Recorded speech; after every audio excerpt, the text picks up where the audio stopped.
دستفروش بودم تو خود شیراز؟ تو خود شیراز. کجا دستفروش بود تو شیراز؟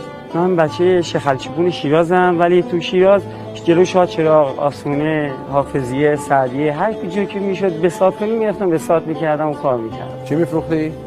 از فال گرفته تا آبنبات سرچوقی و بستنی آلسکا، تا اینکه یه زمانی ما عاشق میشیم.